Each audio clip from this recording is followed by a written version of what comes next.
Boa noite, pessoal. Sejam bem-vindos a mais uma live aqui da N-Wine.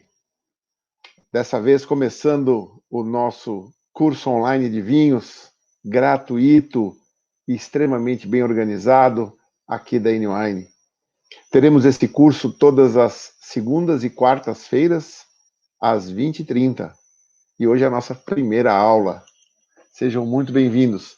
Lembrando que esse curso está sendo transmitido simultaneamente no YouTube, no Vimeo, no Facebook, na página da N-Wine e no Instagram. No Instagram, vocês vão ver apenas o meu rosto e o rosto de quem estiver comigo, não vão ver os slides. Os slides estão à direita e no Instagram não dá para pegar. Então, convido vocês a assistirem por uma das outras plataformas que eu mencionei. Beleza? Bom, curso de hoje, nós vamos falar sobre qual a diferença entre vinhos tintos finos e vinhos tintos não, vinhos finos e vinhos de mesa. E vamos falar também sobre o que é o wine belt. Algumas pessoas já ouviram falar, não sabem direito o que é, outras sabem, vai ser legal rever, porque vamos apresentar pontos interessantes. E isso tudo faz parte dos ensinamentos básicos, os ensinamentos que vão formar a sua base, a sua estrutura base de conhecimento, para que depois, quando a gente estiver falando de uma série de outras coisas, o palavreado, a terminologia seja bastante comum e você saiba o que significa. Beleza? Então vamos lá, dando continuidade aqui. Como eu já falei, estamos vendo as diversas plataformas, esqueci de pular o slide, já falei. Também falei isso aí, eu esqueci de pular o slide, né? Aulas de assunto básico, ampliado, lives todas as segundas e quartas-feiras, e as aulas vão permanecer nessas plataformas, se esquecer desse detalhe. Então, se você perder uma aula um dia, você pode voltar lá e ver, ou se você quiser rever também, né? Pode voltar lá e assistir. Bom, nós vamos, nas aulas, sempre tomar um vinho, e o vinho de hoje é esse Barão Ladrão de Guevara, Coserra Doca 2015. É um vinho do nosso parceiro Vindame, um parceiro que está trazendo vinhos maravilhosos aí de toda a Europa. Então, se você já está com o seu vinho aí, vamos degustá-lo. Eu já acabei me servindo aqui, enquanto a gente estava se preparando para começar a live, eu me servi, eu não resisti. E olha, é um vinho maravilhoso. No final da aula, o Júnior vai entrar aqui conosco e vai avaliar esse vinho com a gente, tanto no aspecto visual, olfativo, como gustativo.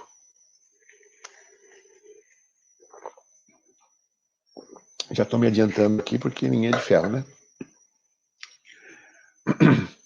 E esse vinho combina, harmoniza com o quê? Tá aí, ó, algumas imagens e um textinho para nos ajudar aqui, né? Ramon, salame, queijos curados, carnes que não tem muita gordura, como filé mignon, alcatra, fraldinha, e também com acompanhamentos, legumes, cenouras, abobrinhas, não é? Acompanhamentos de característica frutada ou terrosa. Então, fica aqui a dica para você, se puder, preparar sua janta aí com uma dessas coisas e aproveitar o resto do vinho, que você não tomou ele durante a aula, num jantar harmonizado aí que você mesmo pode patrocinar, não é só pedir uma dessas coisas aí pelo iFood, pelo Rappi ou pelo Uber Eats, nessa época de Covid, né? É o que nos resta, né? Mas o bom é que as ofertas online estão cada vez melhores, né? Muito bem. Vamos então começar. Todos os pronunciamentos importantes tendo sido feitos, começamos a nossa aula aí. Quais as diferenças entre vinhos finos e vinhos de mesa? Eu vou dar 2 passos para trás aqui e vou explicar um pouco para vocês o que é vinho. É meio besta essa pergunta, né? Mas eu vou construir todo um raciocínio para chegar nesse final, vinhos finos e vinhos de mesa. Então, o que é o vinho? O vinho, ele é uma bebida alcoólica oriunda da fermentação do suco de uva. Para ajudar a frase, temos aqui um vinhedo, olha que bonito, né? Vinhedo sempre é bonito, né? Todo lugar da terra onde se planta uva, geralmente é uma paisagem estonteante. E aí, uvas plantadas, temos aí o período da colheita, né? Isso aí, que bonitinha, né? Tá aqui a uva, linda, né? Ela que vai fazer o nosso vinho. E essa uva vai lá para a vinícola, né? Onde ela é esmagada, não é? E depois ela é colocada num tanque. E ali ela vai ficar fermentando por alguns dias. Nós vamos explicar isso direitinho em aulas futuras sobre vinificação de vinho. E aí, de vez em quando, se vai lá, dá uma mexidinha, e o vinho vai ficar fermentando por um período. Ele passa por outros processos, eu não vou entrar no detalhe agora, mas posteriormente ele é engarrafado, não é? E despachado para a vitrine da N-Wine, ou para uma loja, para um supermercado, né? Para qualquer que seja o lugar, até mesmo para um restaurante. Bom, isso é o vinho, né? Só para deixar claro quem é o vinho. E como começou tudo isso? Quando começou a produção de vinho? Começou lá na Geórgia, né? Há milênios atrás. Entre 4 a 6 mil anos atrás, começou a fabricação de vinho. Quando eu falo Geórgia, eu falo do país, não falo do estado americano, né? O país de Geórgia, que está lá no leste europeu, em cima da Turquia, da Armênia, né? Pertinho da Rússia. Se acharam ali em ruínas ânforas com resquícios de vinho. Então, por isso que se sabe que lá é a data mais antiga, né, de se encontrar vinho na humanidade, foi lá na Geórgia. Bom, então era aqui que tudo começou, né? Foi aqui, e isso foi ganhando território, né? Foi ampliando essa presença devagarinho, né? Foi aumentando, aumentando, até que pegou praticamente toda a Europa e o leste europeu. E a predominância do vinho nesse lugar ficou por milênios, né? Durante muito tempo, foi só aí que se tinha vinho. Isso hoje é chamado de Velho Mundo. Então, é assim que se chama, talvez você já tenha ouvido falar essa expressão. Então agora você sabe o que significa Velho Mundo. Significa o local onde surgiu o vinho. Bom, posteriormente, e mais agora recentemente, né, há cerca de 500 anos atrás, o vinho sai, né, depois de 1500 depois de Cristo, o vinho sai para as Américas, não é, invade ali a África, encontra um lugar muito rico na África do Sul para prosperar, e nós vamos entender isso hoje, por que eu falo da África do Sul, e fui também para a Austrália. Então vocês já devem ter ouvido também vinho da Austrália, vinho da África do Sul, vinho do Chile, né? Vinho da Califórnia. E todas essas regiões têm um nome que é Novo Mundo. Certo? Então nós temos a região do Velho Mundo, que foi onde tudo começou, e a região do Novo Mundo, que é mais recente, tem algumas centenas de anos. Muito bem, vamos continuar. A palavra videira em português, em latim, se chama vitis. Então toda vez que eu falar vitis, você tem que pensar que eu estou falando videira, é a mesma coisa. Quantas espécies de videira ou de vitis existem? Existem 79 espécies de videiras ou de vitis no mundo, sabia disso? Vários nomes, não é? Por exemplo, cliquei um slide a mais aqui. Desculpe. Então nós temos aqui, ó, Vitis arizonica, Vitis amarensis, Vitis vulpini, Vitis riparia, Vitis rupestris, Vitis labrusca, Vitis vinífera, e teria que falar mais uns 70 e poucos nomes aí para falar todos eles, não vem ao caso. Então, só para vocês entenderem que a uva, ela tem muitas espécies diferentes, né? Não só tipos de uva, como também tipos de videira, né? Conforme a videira, você tem tipos diferentes de uva. Muito bem, continuando. Quais eram as videiras do Velho Mundo? Na verdade, praticamente um tipo, Vitis vinífera. E quais são as videiras que se encontraram aqui na América? Vou falar o nome de algumas apenas. Vitis californica, Vitis arizonica, Vitis riparia, mais ao norte, Vitis labrusca, Vitis rupestris, mais aqui na América do Sul. E aí o que acontece? Como eu disse, as vitis viníferas são as videiras do Velho Mundo. E vou dar alguns exemplos de uvas que são oriundas da vitis vinífera. Olha aqui, ó. Merlot, Cabernet Franc, Cabernet Sauvignon, Carmener, Malbec, Taná. Então, Pinot Noir, Tempranillo, que é essa última aqui. Então, veja, nós temos aqui vários tipos de uvas que são oriundas de um mesmo tipo de videira, a vitis vinífera. E olha que engraçado, né? O vinho que nós estamos tomando hoje, esse Barão Ladrão de Guevara, ele é Tempranillo, 95% Tempranillo. Vamos aprender mais para frente que existem vinhos que são feitos de blends, que se chama corte também, ou vinhos que são varietal, que é de uma única espécie de uva. Quando você tem mais de 75% de predominância de uma uva, na verdade ele é chamado de varietal. Então esse vinho, ele é basicamente um Tempranillo. A viura aqui entra para dar uma temperada conforme a safra ou conforme o que o produtor desejou, né? Não vou entrar no mérito aqui de avaliar esse vinho, porque não fiz essa lição de casa. Mas é só para deixar claro que esse é um vinho da uva Tempranillo. Por sua vez, Tempranillo é uma das uvas da categoria de parreira vitis vinífera. Olha só, já alguns exemplos de uvas brancas da categoria vitis vinífera. Chardonnay, Sauvignon Blanc, Riesling, Semillon, Chenin Blanc, Gewürztraminer, Moscatel, Torrontés e tem outras também. Então, é só para vocês entenderem que todos esses nomes que normalmente você ouve, não é, de uva, elas fazem parte da categoria vitis vinífera. Bom, continuando aqui, como eu já disse, essas eram as uvas encontradas. Desculpa, essas não, né? Como eu havia dito, na América não encontrou-se vitis vinífera, encontrou outras parreiras, outras videiras, como eu já mencionei alguns nomes. Então, basicamente, nós temos dois grupos, não é?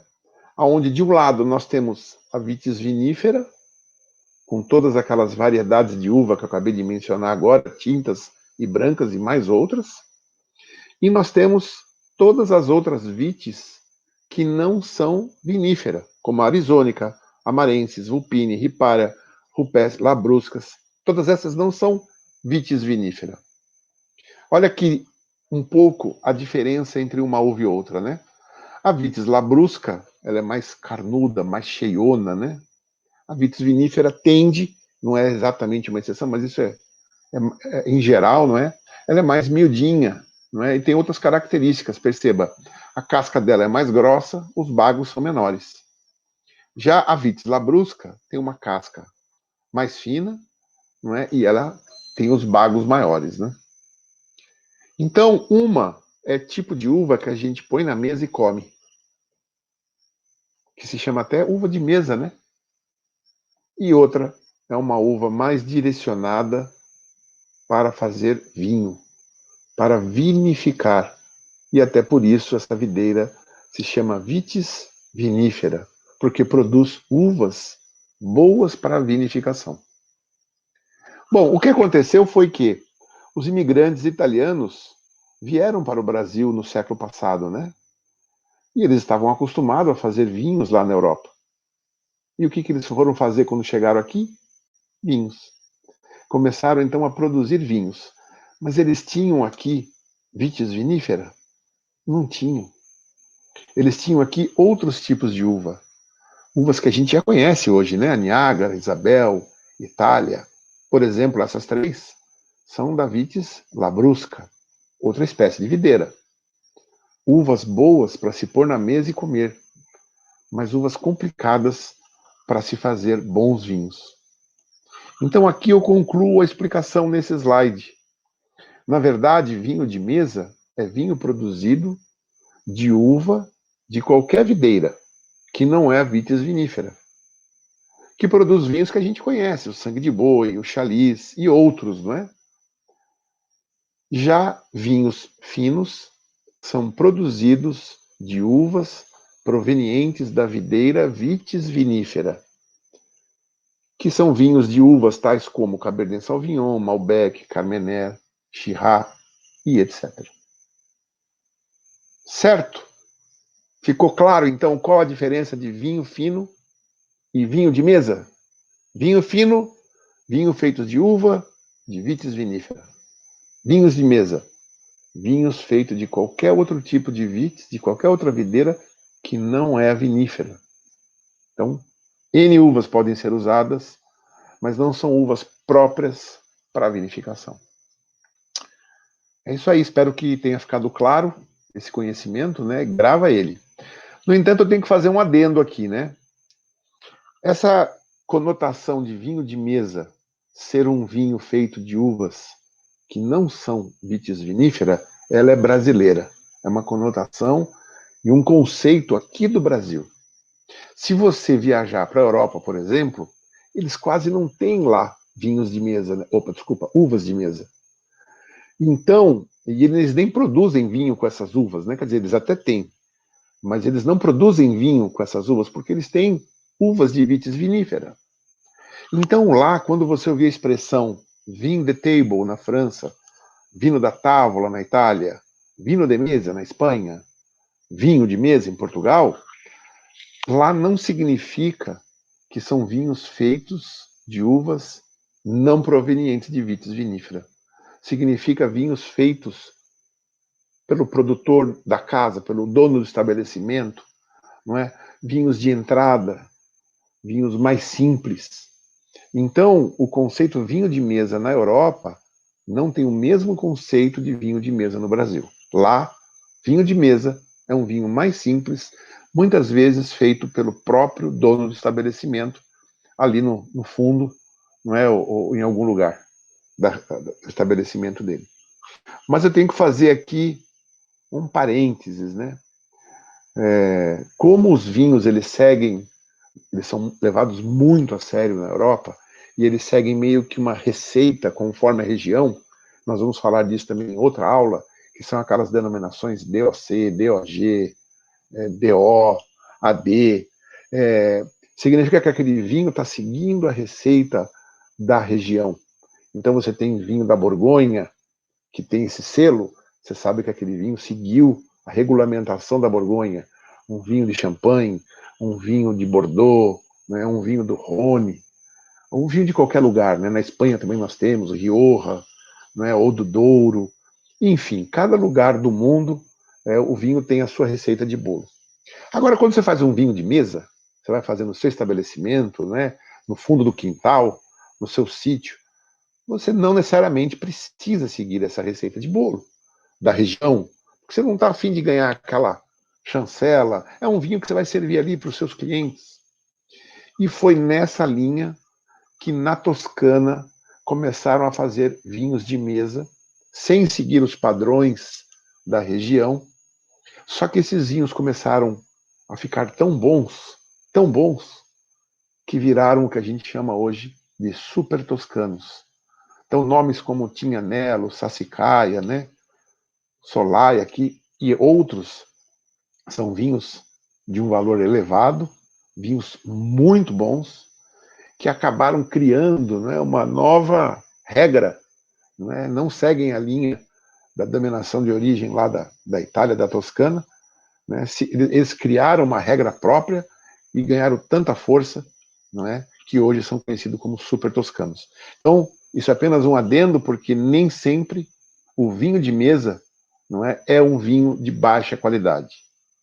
Em geral mas você pode ser surpreendido a qualquer momento com um ótimo vinho, isso eu estou falando da Europa, né? Sendo um vinho de mesa. É isso aí. E agora eu queria saber, tem alguma pergunta aí? O que vocês estão achando? Momento da pergunta. Hoje, como é a primeira aula, nós estamos com uma assistência um pouco menor. Pode até ser que não tenha ainda as perguntas. Eu vou deixar o direito de fazer as perguntas aí para vocês daqui para frente, não é, sobre esse assunto que eu mencionei ou qualquer outro assunto que quiserem. E vou dar sequência aqui na nossa aula, tá bom? Para não ficar muito parado. Bom, agora nós temos uma brincadeira aqui, que é uma enquete. E aí eu vou pedir para vocês responderem uma perguntinha. Vamos ver se a aula foi boa. O que quer dizer vinho de mesa aqui no Brasil? Vou pedir para os universitários já colocarem aí a enquete para nós. Então, alternativa A, vinhos feitos de uva de vites viníferas. B, vinhos feitos de uva de vites labrusca. C, vinhos feitos de uva de qualquer videira que não seja vitis vinífera. Ou D, vinhos feitos pelo próprio estabelecimento ou, em geral, de menor qualidade. Qual você acha que é a resposta certa para essa questão aí?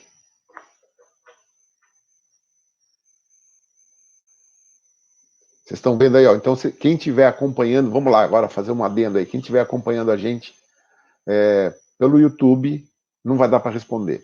Quem estiver acompanhando a gente pelo Instagram, não vai dar para responder. Quem estiver acompanhando a gente pelo Facebook, infelizmente, também não dá para responder. Só dá para responder pela página da N-Wine ou pelo Vimeo.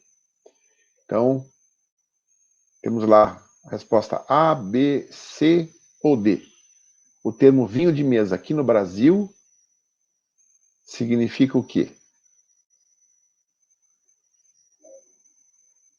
Vamos aguardar mais um pouquinho e nós vamos já colocar as respostas aí na tela para todo mundo saber. Vamos lá, pode postar a resposta aí. Vou pedir para os universitários postarem a resposta, que a aula tem que continuar.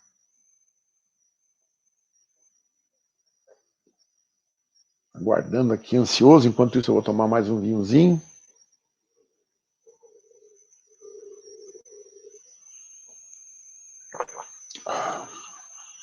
Universitários estão com problemas técnicos? Tá lá. Tivemos 75% de respostas na letra C e 25% de respostas na letra D. Vamos descobrir agora qual é a resposta correta. Resposta correta, letra C.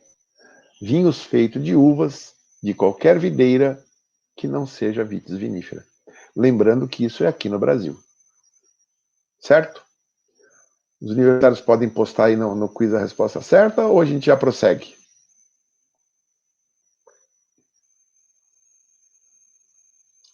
Acho que vamos prosseguir aqui, então. Já dei a resposta certa, né? Então vamos lá. Primeira aula, né? Estamos aqui aprendendo como é que as coisas funcionam. A próxima pergunta, ela é parecida com a primeira. Só que a única diferença, inclusive as alternativas são as mesmas, você vai perceber aí. A única diferença é, agora, o que quer dizer o termo vinho de mesa? Não é aqui, né? Aqui o cara que fez o slide, né, fez besteira, né? É lá, em Portugal, Espanha, França e Itália. Então não é aqui, desculpem, viu? É lá. O que quer dizer o termo vinho de mesa lá, em Portugal, Espanha, França e Itália. Vinhos feitos de uvas de vitis vinífera. Vinhos feitos de uvas de vitis labrusca. Vinhos feitos de uva de qualquer videira que não seja vitis vinífera. Ou vinhos feitos pelo próprio estabelecimento, ou em geral de menor qualidade. Acabei de perceber aqui que a resposta poderia até ser duas aqui, viu? Mas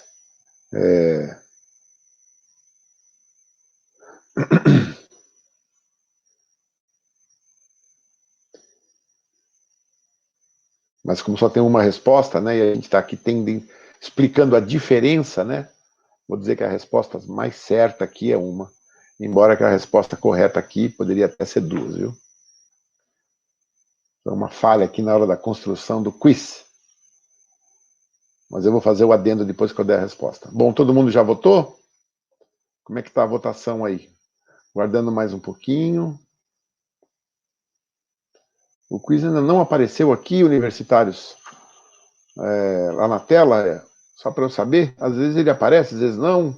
Só fica aqui no cantinho direito. Então, ó, se você está na página da N-Wine ou no Vimeo, você pode responder. E isso fica no canto direito, tem o chat ali das perguntas, né? E aparece lá embaixo para você votar. Então é isso aí. Acho que já deu tempo, vamos prosseguir. Eu vou dar a resposta agora. Resposta correta é letra D. Então, na Europa, são vinhos feitos pelo próprio estabelecimento, ou em geral, vinhos de menor qualidade. No entanto, são vinhos feitos de uvas vitis vinífera. Mas como nós estamos pontuando aqui a diferença entre o termo vinho de mesa e vinho fino, a resposta mais correta aqui seria a letra D, embora quem respondeu A não estaria errado, porque é de vitis vinífera na Europa. Então, olha lá, temos 25% na letra B, 50% na letra C e 25% na letra D. Então, repetindo aqui, né? Na Europa, vinho de mesa é feito de vitis vinífera, então a resposta A até que estaria certa, mas são vinhos de menor qualidade. Vinhos feitos de videira que não são vitis vinífera, que é a resposta C, é o termo no Brasil. Vinho de mesa no Brasil, a resposta certa seria C, que foi a questão anterior. Muito bem, muito bem. Muito legal essa forma de interagir com vocês aí, não é? Muito legal. Bom, agora é o momento patrocinador, não é? N-Wine. N-Wine é uma plataforma de vinhos que hoje tem mais de 1.300 rótulos na sua vitrine. A vitrine é um agregador que traz vinhos hoje de mais de 22 parceiros, né? Produtores, importadores e lojistas, onde a gente expõe esses vinhos, vinhos de todo tipo, né? Espumante, branco, rosé, tinto, fortificado, vinho doce, onde você tem uma enormidade de rótulos para escolher o vinho que mais lhe convier. Talvez a maior vitrine online, a gente acha que é, né? Mas não podemos afirmar com certeza, embora que existem importadores que trazem muito mais do que 1.300 rótulos, mas esses rótulos não estão todos expostos numa vitrine online. Então a gente acha que 1.300 a gente já ocupa aí a primeira posição no Brasil em quantidade de vinhos expostos online, né? O N-Wine Club, a N-Wine tem um clube de vinhos, que é o N-Wine Club, é um clube de vinhos diferente. No N-Wine Club você vai comprar vinhos sempre com desconto. Por exemplo, esse Barão Ladrão de Guevara que nós estamos tomando, né, um vinho de R$ 99,00, é o preço do parceiro. Então, se você for comprar lá na Vindame, você vai pagar 99, ou na N-Wine também você vai pagar 99. Agora, se você for um associado do N-Wine Club, você vai pagar R$ 84,00 ou 74 no preço 3. E para você pagar R$ 74,00, você tem que ter créditos. Estou mostrando para vocês aí a minha carteira de créditos, né? Então, eu sou um associado do N-Wine Club, tenho lá meus créditos, e toda vez que eu preciso comprar vinho, eu consumo meus créditos e pago sempre no preço 3, que é o de R$ 74,25. Então, essa é a diferença do N-Wine Club. Nós não ficamos mandando vinhos para você, todo mês você vai receber vinhos que a gente escolheu, de repente você está com a adega cheia, chega vinho de novo. De repente você não gostou de um vinho, estou te mandando ele outra vez, porque eu tenho muito aqui no estoque. Estou falando dos outros clubes, né? E você não pode escolher, né? Na N-Wine não. Na N-Wine você que manda. Você vai lá na vitrine, você tem os seus créditos. Eu, por exemplo, aqui, estou com R$ 1.200 de créditos agora. Então eu posso comprar vinhos no preço 3 até R$ 1.200. Agora eu quero comprar vinhos e está dando R$ 2.000.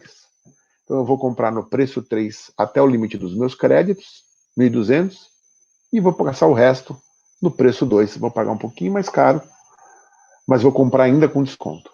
Ou posso ampliar o meu plano, né, fazer um plano mensal maior. É só apertar em clube, não é que você vai entender direitinho como é que funciona a N-Wine. Os associados do N-Wine Club têm acesso à N-Wine Academy, onde aulas e mais aulas de vinhos estão sendo disponibilizadas. É muito legal o N-Wine Academy. Eu sou fã e convido a todos os associados a não perderem uma aula do Academy, porque vinho é conhecimento, né? Vinho é cultura. E quanto mais você sabe, mais você fica um apreciador melhor de vinho. Por isso que a gente aqui dá tanto valor e atenção às aulas. Temos também um aplicativo que eu convido vocês a baixarem, para quem ainda não baixou. Ele está disponível tanto na Apple Store como no Google Play. E ele tem uma série de serviços, como os outros, mas tem 2 serviços únicos e exclusivos da N-Wine, que é o Digital Sommelier e o Harmonizador. O Digital Sommelier você vai dando nota para os vinhos e daqui a pouco ele vai saber o seu perfil, o seu gosto particular de vinho e vai começar a dizer que nota você vai dar para um vinho que você ainda nem tomou. É isso aí. Nós matematizamos o vinho e uma inteligência artificial trabalha por você hoje. É o Digital Sommelier. E na mesma linha dessa inteligência artificial nasceu o harmonizador, que vai dizer para você qual o vinho correto para cada prato que você for comer. Então, com que você harmoniza pizza de mozzarella? Vai lá no harmonizador que ele te fala. Com que você harmoniza um macarrão ao sugo? Vai lá que ele te fala. Com que você harmoniza uma bacalhoada? Com que vinho você harmoniza um macarrão com peixes, ou desculpa, macarrão com frutos do mar? Ele te fala.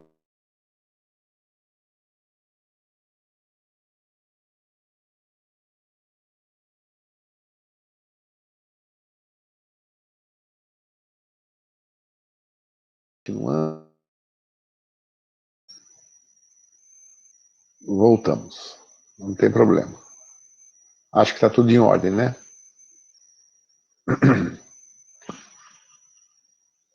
Vamos esperar aqui um pouquinho, um sinal aqui dos nossos universitários, mas acho que voltamos. Infelizmente, por conta de muita live que todas essas plataformas estão fazendo, né? Zoom, Vimeo, Whereby e outras, né? A gente vai ter alguns problemas. Já até entramos em contato com a Vimeo, que é a nossa solução hoje, e eles disseram que o Brasil está consumindo demais a banda deles aí, então às vezes dá essa paradinha. Peço desculpa a todos, mas já voltamos aqui. Segue o jogo, que nem falou o Júnior. Ah, e uma promoção especial aqui, né, para quem estiver assistindo essa live, nós vamos dar um desconto, desculpa, nós vamos dar créditos adicionais entre 50 e 100 reais, dependendo do plano que você fechou. E vamos dar uma taça Riedel. Então, além da taça que você vai ganhar, se você fechar, porque conforme o plano você vai ganhar taças, eu vou dar mais uma taça especial para você. Basta você mandar aqui um direct, uma mensagem, falar no chat, entre em contato com a gente, para a gente saber que você está aqui assistindo e está interessado em se tornar uma associada do N-Wine Club. Deu uma paradinha, mas voltou de novo aqui. Vamos lá. Bom, agora nós vamos para o assunto 2 da aula 1, que é o Wine Belt, ou os cinturões do vinho. Belt, em inglês, cinta, né? Wine. Então, a cinta ou cinturão do vinho. O que são os Wine Belts? Bom, Wine Belts são regiões da Terra, não é? Que ficam entre a latitude 30 e 50. Aliás, tem um erro aqui, eu vou pedir desculpa e vou corrigir no ar, porque essa aqui ficou feia para mim, viu? Um segundo aqui, ó. Eu preciso corrigir isso aqui, que a latitude está errada, essa de baixo aqui.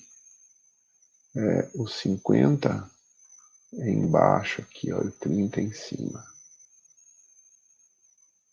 Tá vendo aqui? Quem sabe faz ao vivo. Um minuto. Pelo menos a gente não vai com informação errada. Vamos lá. Só para ter certeza que foi. Então aqui, ó, a latitude 30 é a mais próxima do Equador, né? Então só um minutinho. Já estou arrumando até o outro slide também.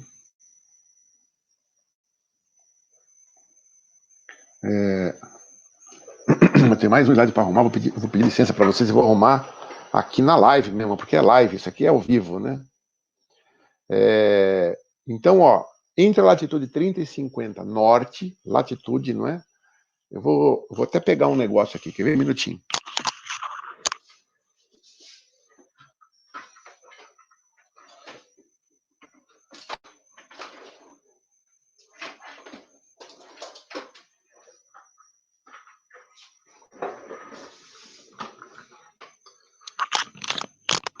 Tem um globo aqui que fica até mais legal para mostrar, né?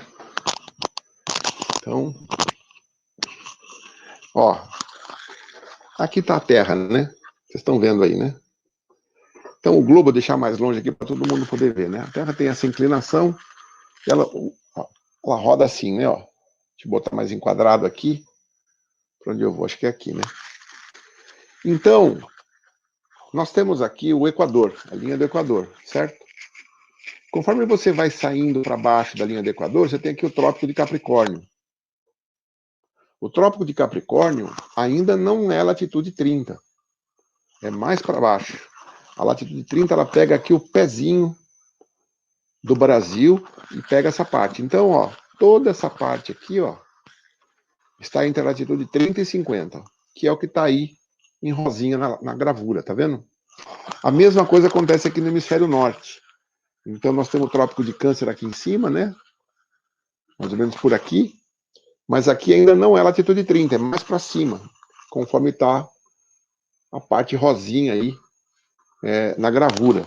Então, tudo que está entre a latitude 30 e 50 tem características específicas, não é? Que são, as estações do ano são bem definidas, tem uma amplitude térmica muito grande entre o dia e a noite, né? Há uma variação de temperatura, o dia é quente, nós estamos falando agora do verão, né? Mesmo no verão, a noite é fria. Isso acontece também nas outras estações, como outono e primavera. Você tem dias mais quentes e noites bem mais frias. No inverno é meio que frio o tempo todo, né? E no verão também é muito quente. Mas principalmente no outono e na primavera, você tem essa amplitude térmica mais presente. Tem uma primavera chuvosa, que é muito importante para a videira, não é? E tem um verão seco, principalmente a segunda metade do verão é seco, que é a época da colheita. Então, o que acontece é que nas regiões dos wine belts, você tem condições maravilhosas para a produção de uva vitis vinífera. Aqui eu também vou ter que arrumar esse 50 e 30 que está invertido aqui. Um segundo. Vou arrumar aqui no ar mesmo, não tem problema. A gente faz, repassa, mas algumas coisinhas acabam passando, é normal. Então agora já está certo, tá vendo? Ó? Então, ó, o que acontece? Agora eu vou falar um pouco do ciclo da videira, né? No outono é quando são feitas as podas, você podou, então você acabou de colher, final do verão, né? Aí começa o outono, você vai podar a videira.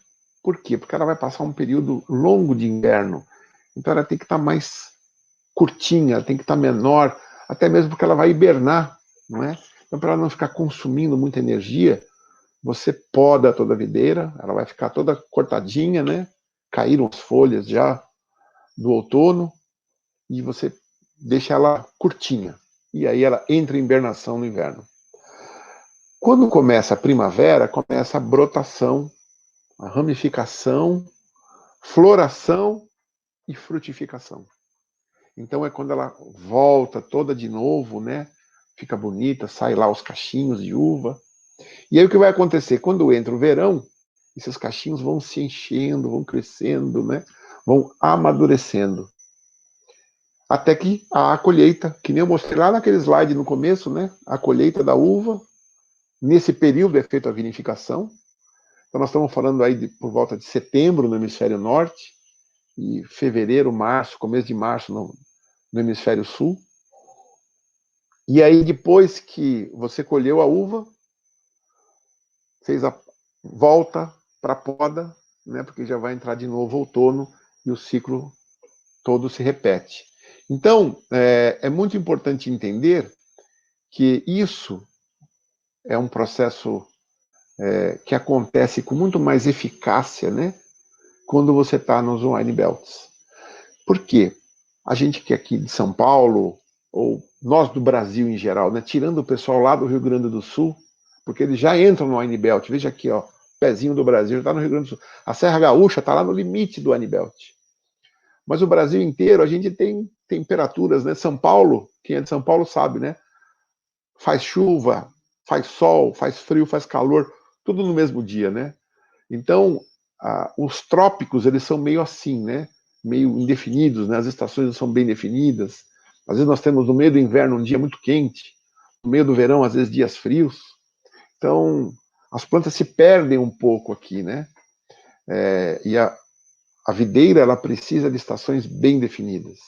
Amplitude térmica, uma primavera chuvosa e um verão seco, pelo menos a segunda metade, quando é o período da colheita, para que a uva não se encha de água, né, e dilua todo o seu teor de açúcar, prejudicando depois a graduação alcoólica do vinho que vai ser feito. Então, nesse período, nesses locais, né, vou até voltar aqui um slide para a gente poder enxergar melhor. Então, veja, ó, quem é que está no Wine Belt? Ó, Estados Unidos, vou lá, começando lá de cima, né? Ó, Estados Unidos inteiro está no Wine Belt. Isso é uma bênção para eles, né? Qualquer lugar ali dos Estados Unidos dá para fazer vinho sem se preocupar muito, né? A natureza sozinha vai empurrar aí a videira. Aí olha lá, ó, vamos para a Europa. Nós temos Portugal, Espanha, França, Itália e segue, né? Ó, temos lá Alemanha, Suíça, Grécia, Turquia ali, ó. Temos o norte da África, Marrocos ali, né? Depois você vem mais para a direita, tem a Geórgia, né? Aí você vai ter o quê? Eu não vou saber de cor esses países, mas nós temos, acho que a Mongólia ali, né? O sul da Mongólia, Nepal, todos esses lugares daria para fazer vinho, mas aí nós estamos em regiões muito montanhosas, né? Às vezes por dificuldade de solo não se produz tanto. Temos a China, temos o nortinho da Índia lá, tá vendo? E temos à direita o Japão. Talvez o Japão não seja um grande produtor de vinho, porque não tem muita terra, né? De agricultura, né? E vamos para o hemisfério sul aqui, ó. Nós temos lá no cantinho esquerdo Chile. Já ouviram falar vinhos do Chile? Quem nunca, né? Argentina, já ouviram falar vinhos da Argentina? Aí temos ali, ó, Uruguai, já ouviram falar vinhos do Uruguai? Como não, né? Pezinho do Brasil ali, ó. Brasil, um pedacinho do Brasil está dentro do Wine Belt. Temos agora para a direita aqui, África do Sul, também está no Wine Belt. Já ouviram falar vinho da África do Sul? Temos Austrália e Nova Zelândia. Já ouviram falar vinhos da Austrália e Nova Zelândia? Ou seja, essas regiões produzem vinhos com facilidade, porque a região oferece a condição necessária para a produção de bons vinhos.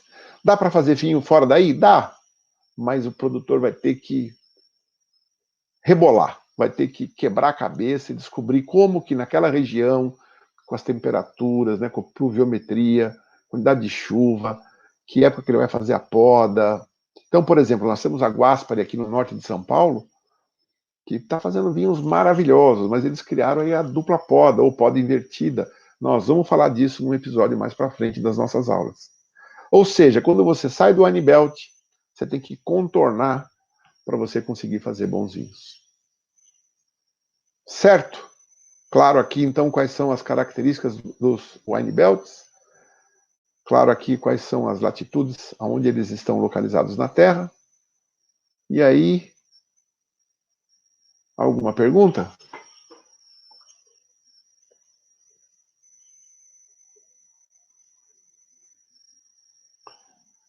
Uma observação que estão me falando aqui no ponto, bem falado, não é? É que o Wine Belt é um local bom para produzir uva. Daria para pegar a uva de lá e produzir o vinho em outro lugar. Então, só corrigindo aqui a minha expressão, não é? São lugares para produzir boas uvas, que em geral os vinhos também são produzidos na mesma região. Mas o correto é produção de boas uvas, uvas boas para vinificação. Estão perguntando aqui como é que faz vinho em locais que não são do Wine Belt? Boa pergunta. Então, como eu disse, dá para se produzir vinhos, mesmo fora da região dos Wine Belts, mas são vinhos, como eu disse, o produtor vai ter que rebolar para conseguir qualidade, né? Acidez, graduação alcoólica, que é fruto da quantidade do açúcar. Então, por exemplo, se chove muito, você vai ter um bago que se encheu, e conforme o bago se enche, ele se enche de água, né? Então ele dilui os polifenóis, ele dilui o tanino, ele dilui o açúcar, desculpe, e você precisa de uma graduação de açúcar, se eu não me engano, 17 gramas por litro você precisa para fazer 1 grau alcoólico. Então, você vai precisar de uma uva, inclusive assim, que eles sabem se está na hora da colheita, né?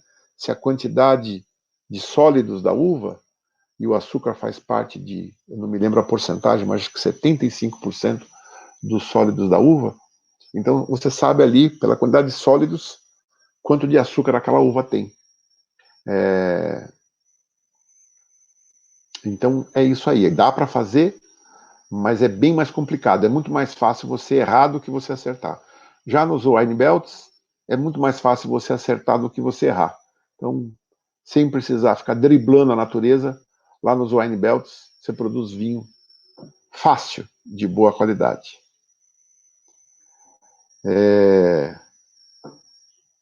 Muito bem, muito bem.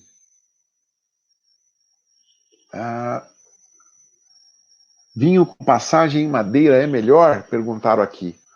Olha, esse vinho com passagem em madeira é melhor ou não? É questionável, né? Depende para que você quer o vinho.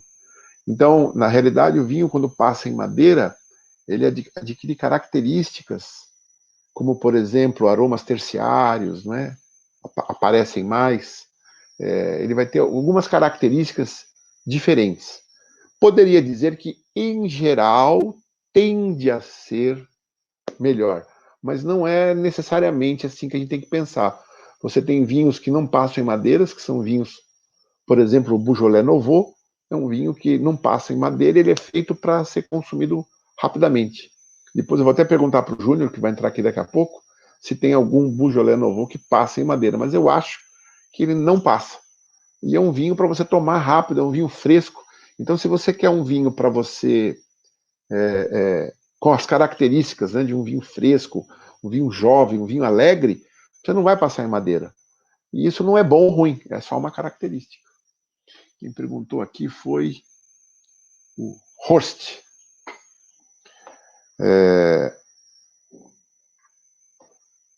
Muito bem. O Júnior depois vai dar uma corrigida no que eu falei aqui, vou deixar para ele. Parece que os aromas em madeira têm mais a ver com os aromas empireumáticos, né? O terciário pode aparecer em outras etapas, mesmo quando não se passa em madeira, por exemplo, um vinho que ficou envelhecido, mesmo na garrafa. Mas eu vou deixar essa resposta para o Júnior dar para nós aí. Muito bem, vamos agora para mais uma enquete? Estão prontos? Espero que os nossos universitários estejam prontinhos já com a próxima enquete, que a gente possa ir rápido aqui. Então, a pergunta: quais são as latitudes corretas do Wine Belt? Resposta A, entre as latitudes 20 e 30, norte e sul. Ou B, já podia pôr na página, já viu na tela, universitários? Ah, já está aqui, ó. Eu que não estava vendo, estava com a coisa em cima aqui, ó. Isso, é isso aí. Então, B, entre as latitudes 30 e 40. C, entre as latitudes 30 e 50. Ou D, entre as latitudes 40 e 60. Quem prestou atenção na aula não vai ter dificuldade de responder essa, hein? Vou dar um tempinho aqui enquanto eu dou um gole no meu maravilhoso vinho. Que tá bom esse vinho, viu, gente? Vamos daqui a pouco ter a análise do vinho com o Júnior, que eu vou chamá-lo aqui. Vamos lá, vamos lá. Vamos responder? Eu ia responder aqui. Ah, respondi. Não vou responder não, para não... Vamos dar a resposta já, pessoal. Vamos lá, vamos seguir o jogo. Qual que é a resposta certa? A resposta certa é a letra C, entre as latitudes 30 e 50. Vamos ver quantos responderam. Olha lá! 75% respondeu certo. Entre as latitudes... desculpa, C, entre as latitudes 30 e 50. Tivemos alguém aqui que se confundiu entre 20 e 30, não tem problema. Está aí a resposta certa, entre as latitudes 30 e 50. Próxima perguntinha da nossa enquete. Qual destes países não está na latitude do Wine Belt? Qual destes países não está na latitude do Wine Belt? França, A. B, Inglaterra. C, Chile. Ou D, Japão. E aí, o que você acha? Qual destes países não está na latitude do Wine Belt? Para quem quiser responder, é só ir lá no Vimeo ou na página da N-Wine, melhor ainda, né? Na página da N-Wine, clica lá, curso online, live, e você vai ver à direita o chat e as perguntas, né? As enquetes que vão surgindo ali embaixo do chat. Você que está nos assistindo no Instagram, convido vocês a mudar de plataforma, vai para o YouTube, para o Facebook, para o Vimeo ou para a página da N-Wine, para você poder acompanhar os slides. Mas se não puder, não tem problema, fica aí no Instagram mesmo, dá para você ouvir e nos ver, certo? Vamos ver a resposta certa? Resposta certa, letra B, Inglaterra. A Inglaterra não está no Wine Belt. Essa foi meio uma pegadinha, hein? Isso, eu coloquei o Japão porque eu achei que eu ia pegar mesmo. E o pessoal respondeu Japão.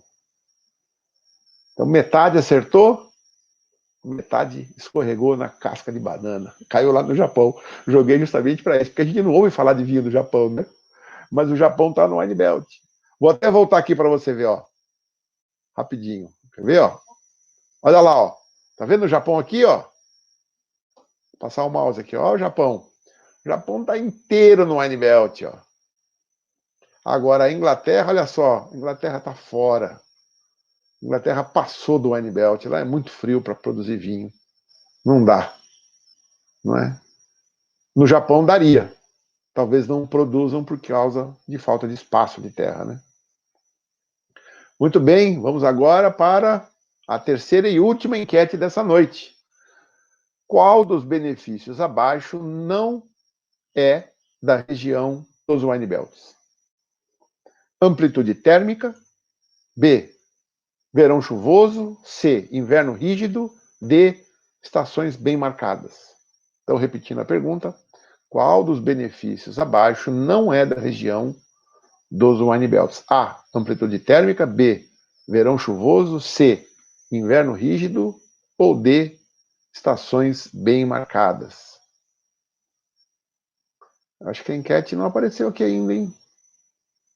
A minha veio votada? Por que será? Vou chamar para os universitários aqui depois verificarem que a minha veio votada. E veio votada errada, inclusive. Eu ia olhar lá as respostas. Então vai ter uma resposta errada aí que está vindo aqui do meu computador. Não sei por quê. Vamos lá para a resposta? Vamos lá para a resposta. Resposta certa é inverno rígido. Opa, desculpe. A resposta está errada aqui. De novo, eu peço desculpa a vocês. A resposta certa é verão chuvoso, não é inverno rígido. Vou mudar aqui. Desculpem. De novo um errinho aqui na nossa live. Prestar mais atenção aqui, não é? Na hora de fazer essas enquetes. A gente às vezes copia e cola aqui. Perdão, a resposta certa é a letra B, verão chuvoso. Então, um verão chuvoso não faz parte da região dos Wine Belts. Nos Wine Belts, o verão é seco, não é? Porque a época da colheita é muito importante que não chova muito. Não significa que às vezes não pode ter um verão chuvoso? Pode. Mas, em geral, a época da colheita, o verão é seco. Então, até fica aqui, nós vamos falar disso. Eu não, né? Outros mestres vão falar sobre como é importante, não é? Um verão seco. E até por isso vai se falar, olha, essa safra foi boa, essa safra não foi boa. Já ouviram falar isso? Normalmente, uma safra que não é boa é porque o verão foi chuvoso. Há outros problemas também que prejudicam uma safra, não é só esse, mas em geral, um verão chuvoso prejudica a qualidade do vinho, não é? Que foi feito das uvas colhidas naquela safra. Então é isso aí, resposta certa, letra B de bola, verão chuvoso, desculpe aí o nosso errinho aí. De novo, então, para quem ainda não viu, entrou depois, né? Nós estamos aqui com o nosso Barão Ladrão de Guevara, Coserra Doca 2015, um vinho predominantemente de uva Tempranillo, para os associados do N-Wine Club, um vinho de R$ 74,00. E para quem não é associado, um vinho de R$ 99,00. Ótima relação custo-benefício, qualquer que seja a compra que você faça. Um vinho que harmoniza muito bem com Ramon, com salame, queijos curados, carnes que não tem muita gordura, como, por exemplo, alcatra, fraldinha, filé mignon, e com acompanhamentos característicos de legumes, né? Cenouras, abobrinha, tomate cereja, cogumelo. Então, de repente, emenda aí a nossa aula com um jantar harmonizado. Muito bem, vamos agora chamar o Júnior para fazer a análise do vinho. Os universitários aí vão me ajudar a colocar o Júnior aí online.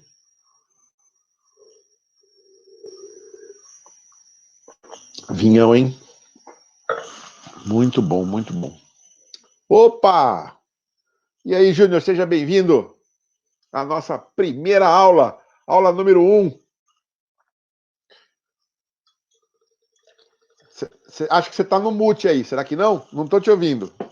Ou será que é os universitários que te deixaram no mudo?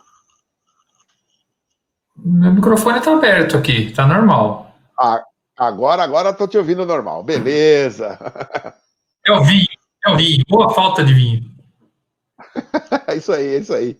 Vinhão, né, Júnior? Bom vinho, Lógico. viu? Bom vinho. Dentro do padrão de preço, Ladrão de Guevara.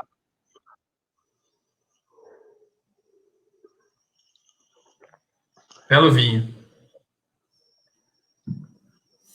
É isso aí, filho. Bola no seu campo. Quer falar do vinho? Fica à vontade.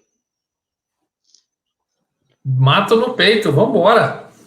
Bom, esse aqui é um vinho tinto da região de Rioja, né, da Espanha. É um vinho Cosecha 2015. Cosecha significa colheita, né? Então é um vinho, a safra dele é 2015. Esse vinho, apesar de ele ser de Rioja, a gente não vê no rótulo aquelas denominações Roble ou Joven, Criança, Reserva, Gran Reserva. Por quê? Porque esse vinho realmente não segue essas legislações. Esse vinho é um vinho mais simples. É um vinho que não tem grandes pretensões de ser um vinho super longevo. Não tem a pretensão de ser um vinho que vai durar 20, 30 anos. Não, é um vinho que realmente tem esse propósito de ter bastante fruta, e aqui ele tem muita fruta, tá muito gostoso realmente.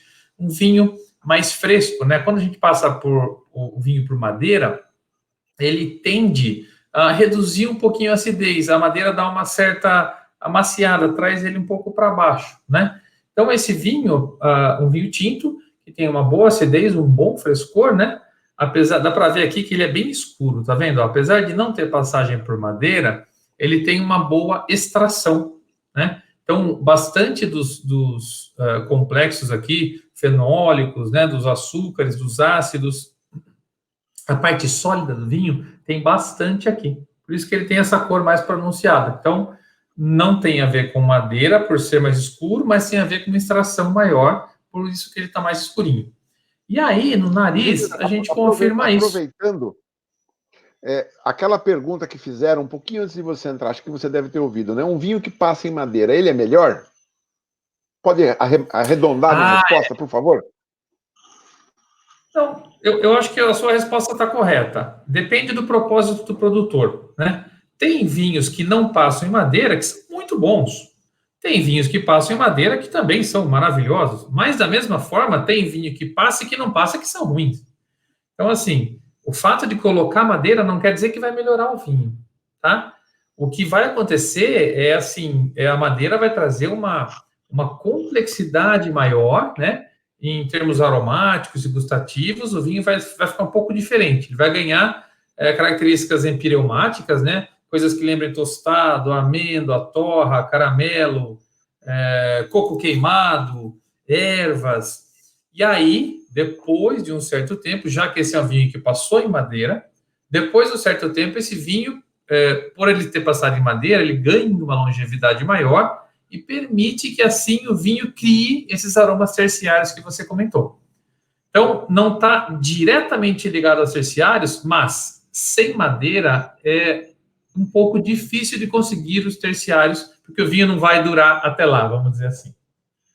Certo. Perguntaram aqui, Júnior, também, o que significa aromas terciários. Boa. Bom, aromas terciários, geralmente são aqueles aromas que o vinho adquire com o tempo, né? Com a evolução. Então, são aqueles aromas que a gente percebe, aromas balsâmicos, aromas de couro, aromas de estrebaria, aromas alcaçuz, são coisas mais difíceis de conseguir no vinho jovem. É possível que aconteça no vinho jovem? É possível também. E aí que está a graça do mundo do vinho. Esse que é legal do mundo do vinho. Pode ser que você encontre num vinho de 5 anos, por exemplo, uma característica que você só encontraria um Bordeaux de 15, 20 anos, por exemplo, né? Então, aí que é legal do mundo do vinho. Tem que provar vários para poder saber, ganhar litragem, né? Adquirir quilolitragem, a gente conhecer mais dos vinhos aí, curtir cada um com o seu propósito, cada um com o seu destino, com o seu fim, né? Então, só para responder objetivamente, aromas terciários são aromas que se ganha com a evolução do vinho. Seria isso? Exato. Maravilha, maravilha. Muito bom, pode continuar, desculpa, eu interrompi. Tá. Bom, esse vinho aqui, a gente já comentou da cor dele. Dá para ver aqui no visual, né? Não sei se dá para talvez ver na câmera, mas quantidade de lágrimas, né? Bastante grandes aqui. Então, esse vinho tem uma boa quantidade de álcool, tem 14% de álcool. No nariz, ele lembra uma fruta, mas é uma fruta vermelha, só que madura, bem madura, quase uma sobremadura, sabe? Quase um pouquinho passada. O que me lembrou aqui, em termos de fruta, foi uma cereja bastante madura. Sabe o que me lembrou o aroma aqui, Marcelo? Lembra aquele bombom da Monte Virginia, aquele amarelinho que vinha uma cereja dentro? Quando você mordia aquilo lá, vinha aquela cereja, aquele suquinho, aquele rum, né? Eu acho que era. Tinha alguma bebida alcoólica ali. Tá me lembrando isso daí. A cereja curtida com álcool. Uma cereja em calda, mas não que foi cozida, né? Isso, uma cereja, não é compota, né? É quase uma compota, mas sem aquele monte de açúcar. É uma cereja madura com um pouquinho do álcool ali. Concordo. Muito agradável, muito gostoso. A fruta vermelha madura, talvez o morango também, né? Mas repara, ele não sai muito disso. O mais exuberante dele é só a fruta mesmo, né? Não foge muito disso. E tá correto, porque é um vinho realmente, né, que nem teve passagem em madeira, só estagiou em tanques de inox. O bom é que o produtor, ele deixou de 3 a 4 meses, ele deixa em tanques de inox para o vinho poder, eles chamam de estabilização enológica, né? O vinho dá uma acalmada, vamos dizer assim. Depois daquele monte de processo, vai para um tanque, volta para outro, fermenta, balança, troca. Eles deixam 3 a 4 meses quietinho para o vinho poder estabilizar e poder sair para o mercado.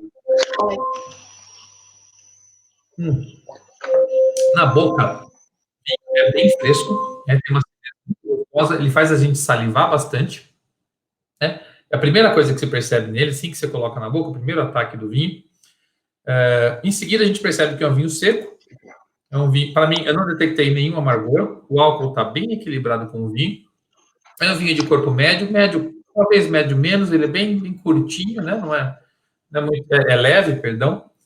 Mas ele também é curto, quer dizer, a persistência dele não é tão longa. Mas o bom é que eu não detectei o amargor, ele tem taninos moderados, né? Não é uma carga tânica muito grande, porém, os taninos estão muito bem resolvidos. A função do tanino, essa astringência, né, a função de secar a boca, ele seca a boca, mas não machuca. Ele seca, uma secagem gostosa, né? Ele dá tipo, dá o próximo gole. Concordo. Ele já está pedindo o próximo gole. Concordo 100%. Né? Então é um tanino que não tem tanto, assim, não machuca a boca, e na hora que ele seca agradável. Portanto, esse é um vinho que eu diria perigoso. Tá? É um vinho fácil de tomar com 14% de álcool. Tem que tomar cuidado. Deixa eu fazer uma pergunta, Júnior. Um vinho que tem um teor alcoólico, porque para tinto, 14, nós estamos chegando já no limite, né? Olha, depende. Vamos falar de vinhos não fortificados, né? Vamos só dos, como você, Sim. Só no tintos. tinto. Existem outros vinhos feitos com outros métodos, que aí permite que você tenha um pouco mais de graduação alcoólica, né? Não é o fortificado, tá? É só o passito, o apacimento que a gente chama. São as uvas, já tem muito na Itália disso, né? Eles colhem a uva no ponto de maturação correta ou pós-maturação, né? Quase uma colheita um pouquinho tardia, e aí ele vinifica este vinho. Então, pelo fato dele... ele vinifica esta uva. Pelo fato de ele ter menos água ali, a proporção de açúcares é maior. Consequentemente, você consegue ter Amarones, por exemplo, de 15, 16 graus e meio de álcool. Tem um aqui em casa de 16 graus e meio de álcool. É pesado. Uau! Tem que tomar cuidado. Mas, em geral, os vinhos normais, sem ser passito, né? Sem mudar a técnica, vai sem ser passito e sem ser fortificado. Certo. Um vinho tinto tranquilo, como esse aqui. Na Argentina, por exemplo, na região de Salta, tem um vinho chamado Yokosuya. O vinho tem 16 graus de álcool. Então, é possível ter maiores, mas vamos combinar? Começa a ficar difícil o vinho, né? O vinho tem que ter um equilíbrio, né? Ele pode ter. Sim. A minha pergunta seria pelo seguinte: quando nós estamos falando de um vinho de 14 de álcool, a temperatura de serviço é muito importante, né? Porque um vinho com 14 graus de álcool, que de repente ele esquenta o álcool, aparece muito. Ou estou falando besteira, Júnior? Não, besteira nenhuma, está corretíssimo. O álcool evapora antes da água, né? Então você vai deixar o ponto de evaporação do álcool, né, antes da água. E quando você agita ele assim, ó, o álcool começa a volatilizar, ele já começa a evaporar um pouquinho. E aí que a gente sente os aromas, né? Que junto com o álcool vem as partículas voláteis, né? Os terpenos, etc. E tudo isso a gente consegue sentir no nariz. Então, se ele estiver muito quente, com 14 graus, só uma coisa, a gente não sente o cheiro do álcool, a gente percebe uma sensação táctil do álcool, que é aquela queimaçãozinha que dá. O álcool dá uma queimadinha na mucosa, né? Então, a gente vai sentir aquele álcool, você fala, opa, dizer assim, estou sentindo cheiro de álcool, não é correto, porque álcool não tem cheiro. No entanto, eu entendo o que a pessoa está falando, que estou sentindo que tem álcool, porque ela está sentindo queimar do álcool, o nariz. Né? Exatamente, a presença do álcool, é isso aí. Bom. Muito bom, muito bom. Tem uma pergunta aqui que eu já vou responder já. Qual é o vinho da próxima aula? Já vou dizer. Mais alguma pergunta aí de alguém? Temos mais alguma pergunta? Deixa eu olhar aqui. Já respondemos essa. Júnior, tem mais algum comentário aí para fazer sobre o vinho, sobre a aula? Próxima aula na quarta-feira, depois de amanhã, com você, né? Quarta-feira. Isso é. Quarta-feira, dia 13, né? Dia 13, dia né? 13. Eu tô meio perdido no tempo aqui, mas é comigo. Vamos falar sobre técnicas de degustação às cegas, aeração, decantação, vai ser bem legal. Vou botar o slide aqui, então. Então, só para terminar, esse vinho é um vinho que harmoniza com ramon, salame, queijos, não é? Então, fica aqui a dica para você emendar essa aula num jantar harmonizado, se você pedir uma dessas coisas aí por algum aplicativo, né? Nesse período de Covid, né? Todos nós aí reservados em casa, eu na minha, o Júnior na dele, os universitários na dele. Vocês não sabem o que foi para montar essa aula, mas estamos aprendendo. E, bom, já olhei aqui, não estou vendo mais nenhuma última pergunta, né? Acho que a gente mandou bem, viu, Júnior? Respondemos tudo.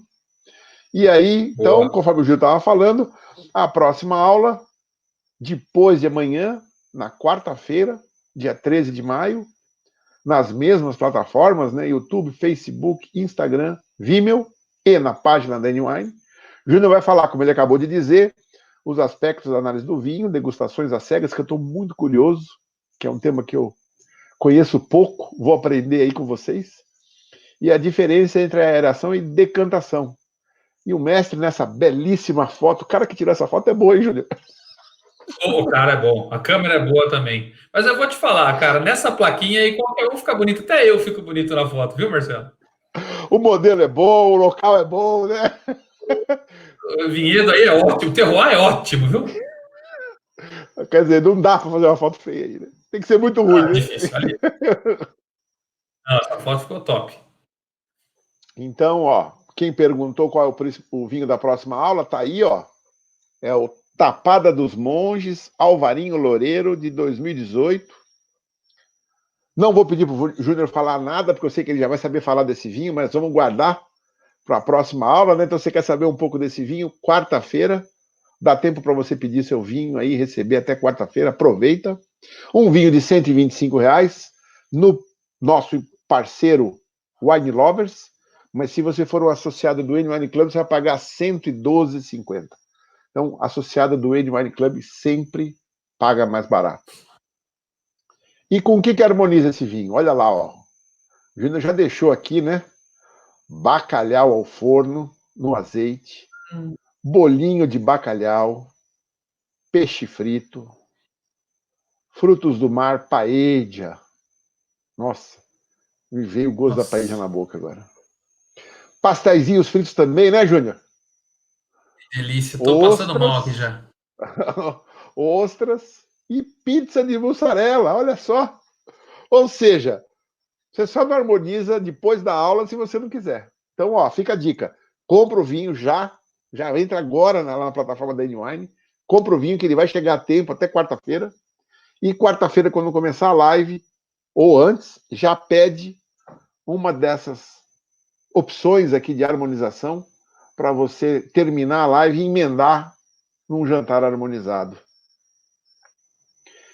Terminando aqui, então, ó, promoção especial para quem estiver assistindo essa live agora. Estamos dando um crédito de 50 a 100 reais para quem fechar uma associação hoje, mas tem que fechar hoje.